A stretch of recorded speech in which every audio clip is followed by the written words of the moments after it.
बहू, ओ बहू, कहाँ मर गई? कमला ने आवाज़ लगाई। वो अभी सारा काम निपटाने के बाद नहाने के लिए गई थी और सास की हर 2 मिनट में ऐसी आवाज़ सुनने की उसकी आदत पड़ चुकी थी। जरा सी नज़रों के सामने से हटी कि सास चिल्लाना शुरू कर देती। इस बार आवाज़ कुछ ज़्यादा तेज़ थी, कोई अनहोनी न हो गई हो। उसने जैसे तैसे अपने ऊपर 2 मग पानी डाला और कपड़े पहनकर बाथरूम से दौड़ते हुए सास के कमरे में पहुंची। अरे मरी, तुझसे एक काम भी ठीक से नहीं होता? कमला देवी फिर चिल्लाई। क्या हुआ माँ जी? उसने डरते डरते पूछा।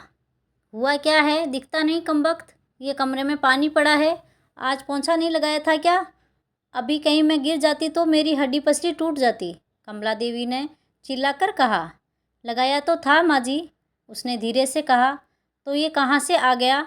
हे भगवान, मेरी तो किस्मत ही फूटी है जो ऐसी लड़की पर मेरा बेटा लट्टू हो गया। ना जाने कहाँ कहाँ से बड़े बड़े घरों से उसके लिए रिश्ते आ रहे थे। अच्छा, अब चल जल्दी से इसे साफ कर दे, सास ने चिल्लाते हुए कहा। उसको पता था कि नहाने जाने से पहले ही उसने पूरा घर साफ किया और ये पानी जानबूझकर उसकी सास ने ही उसे तंग करने और ताने सुनाने के लिए गिराया है। फिर भी उसने बिना कुछ बोले गिरे पानी को साफ कर दिया और अपने कमरे में जाकर थोड़ा आराम करने बैठ गई और सोचने लगी, सास की चिल्लाहट अब कौन से काम के लिए बुलाने वाली होगी। उसके लिए ये कोई आज की बात नहीं थी। जब से वो शादी करके इस घर में आई थी, उसके पति के ऑफिस जाते ही ये रोज़ का नियम था। आज किसी बात पर, कल किसी बात पर, बस उसकी सास को एक बहाना चाहिए था। अगर नहीं मिलता था तो बहाने बनाने की कला में वो माहिर थी। इस रोज़ रोज़ की किचकिच से अक्सर वो तंग आ जाती थी, पर कुछ पति के प्यार और कुछ सास की उम्र और कुछ घर की नई बहू होने की वजह से सब बर्दाश्त कर रही थी। उसे खुद ही समझ नहीं आ रहा था कि उसके खुद के वजूद में इतना परिवर्तन कब और कैसे आया। उसको ये भी याद नहीं कि कब उसके अपने घर में उसकी माँ या पिता ने कभी उससे ऐसे सुर में बात की। अपने कॉलेज और स्कूल के समय तो वो बिंदास लड़कियों में से एक थी। पूरे स्कूल या कॉलेज में कहीं भी किसी के साथ कोई गलत बात होती थी तो वो लड़ने के लिए सबसे आगे खड़ी मिलती थी। किसी के भी हक के लिए वो पूरे सिस्टम से लड़ जाती थी। पर आज अपने ही खिलाफ हो रहे अन्याय को चुपचाप सह रही थी। सोचती थी कि क्या यही शादी के मायने होते हैं, जब एक लड़की को अपने स्वाभिमान और सम्मान को एक नए परिवार की सूली पर चढ़ा देना पड़ता है। शाम को पति के आने पर बहुत सारी बातें कहने का मन होता था। एक दो बार कही भी थी, पर एक तो थके होने से वो इस पर इतना ज़्यादा ध्यान नहीं देते थे और फिर अपनी माँ के खिलाफ वो एक भी शब्द नहीं सुन सकते थे। उनकी माँ भी अपने बेटे के सामने उससे बड़े दिखावे के साथ बात करती थी, पर जैसे ही बेटा घर से बाहर निकलता था उनके तेवर बदल जाते थे। जो उसे समझ में ही नहीं आता था कि एक इंसान पल भर में दो तरह के व्यवहार कैसे कर सकता है। कमला देवी को सबसे ज़्यादा तकलीफ तो उसकी शादी में मिले दहेज से थी, जबकि उसके माता पिता ने अपनी हैसियत से बढ़कर उसकी शादी में खर्चा किया। लेकिन दहेज में या दूसरे से कुछ भी मुफ्त में मिलने की उम्मीदों और अभिलाषाओं का कोई अंत नहीं होता। हर चीज़ कम लगती है और उसके आने पर सबसे पहले उन्होंने घर की नौकरानी की छुट्टी कर दी और घर में उसके कदम रखते ही हाथों की मेहंदी का रंग छूटने से पहले ही बाकी कामों के अलावा बाई के सारे काम भी उसके ऊपर आ गए और कमला देवी ने कभी भी उसे एक नौकरानी से ज़्यादा नहीं समझा। कुछ ऐसे ही जिंदगी कट रही थी उसकी।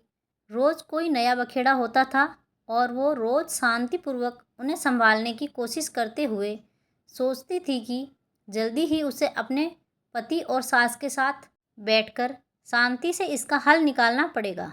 पर बस रोज़ की ऐसी दिनचर्या में सबके साथ बैठकर बात करने का समय ही नहीं मिल पा रहा था। एक दिन वो रोज़ की तरह सुबह झाड़ू लगा रही थी जब कमला देवी अपने बिस्तर के किनारे बैठी स्वेटर बुन रही थी। अचानक जैसे ही वह झाड़ू लगाते लगाते उनके पास पहुंची, उसने बिना कुछ देखे बहू को जोर से लात मारी और चिल्लाई, अरे कुछ अक्ल भी है या घास चरने गई है? जब मैं कुछ कर रही होती हूँ तभी तुझे काम सूझता है। अभी ही मेरे कमरे में झाड़ू लगानी थी तुझे। क्या तुझे नहीं पता कि मुझे धूल से कितनी एलर्जी है? ये आज का नया बहाना था उसे तंग करने का, क्योंकि घर में रोज़ ही ऐसे ही काम होते थे और पहले कभी भी ऐसी कोई बात नहीं हुई थी। फिर वो भी अपनी सास के व्यवहार को जानते हुए बहुत संभल के काम करती। वो उनके द्वारा दिखाई जगह पर सफाई के लिए जैसे ही थोड़ा झुकी, ना जाने किस झोंक में कमला देवी ने जोर से पैर चलाया और वह बहू के कंधे पर जा लगा। जब तक वो खुद को संभालती, उसका सिर सामने की दीवार से टकराया और गिर पड़ी। कमला देवी चिल्ला उठी, क्या हुआ कलमुही, मर गई क्या? उठ क्यों नहीं रही? बचा हुआ काम कौन करेगा? चल उठ। वो उनकी कुछ बातें सुन तो रही थी, पर समझ में कुछ नहीं आ रहा था और बड़ी हिम्मत करके जैसे तैसे वो उठने की कोशिश कर ही रही थी कि कमला देवी ने फिर ठोकर मार दी और सिर दोबारा दीवार से टकरा गया। इस बार बहू बेहोश हो गई थी। सास बड़बड़ाते हुए उसे कोसती रही। जब नहीं उठी तो कमला देवी के हाथ पांव फूलने लगे और तुरंत अपने बेटे को घर आने के लिए फ़ोन किया। पति उसे तुरंत हॉस्पिटल ले गया तो कमला देवी भी साथ साथ आई थी और एडमिट कराने के समय भी बड़बड़ाए जा रही थी।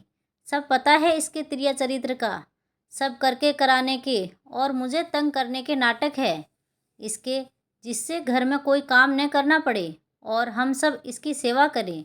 यूँ तो उसका बेटा काफ़ी दिनों से घर में जो चल रहा था सब देख और समझ रहा था, पर आज माँ के ऐसे व्यंग्य देखकर कुछ ज़्यादा ही परेशान हो गया। लेकिन इस समय उसे अपनी पत्नी की जान बचाने की पड़ी थी। डॉक्टर की तमाम कोशिशों के बावजूद सिर के अंदर कोई नस फट जाने से पहले तो वो कुछ दिन कोमा में रही और अगले एक ही सप्ताह में उसने दुनिया छोड़ दी। वक्त के साथ साथ बातें कहाँ छुपती है। धीरे धीरे पड़ोसियों की जुबान पर उसके प्रति कमला देवी के बुरे व्यवहार की बातें सामने आने लगी, जिसमें कमला देवी के बेटे का भी नाम आ ही जाता था। और जब उसको लेकर बातें कुछ ज़्यादा बढ़ने लगी तो उनसे तंग आकर एक दिन कमला देवी के इकलौते बेटे ने पंखे से लटक कर सुसाइड कर ली। अब पूरे घर में दिन भर सन्नाटा रहता था। कमला देवी कुछ दिनों तक लोगों को दिखाई पड़ती रही और अक्सर घर के अंदर से उनकी आवाज़ें सुनाई पड़ती थी। अरे कल मोही कहाँ मर गई? मेरे बेटे को भी साथ ले गई।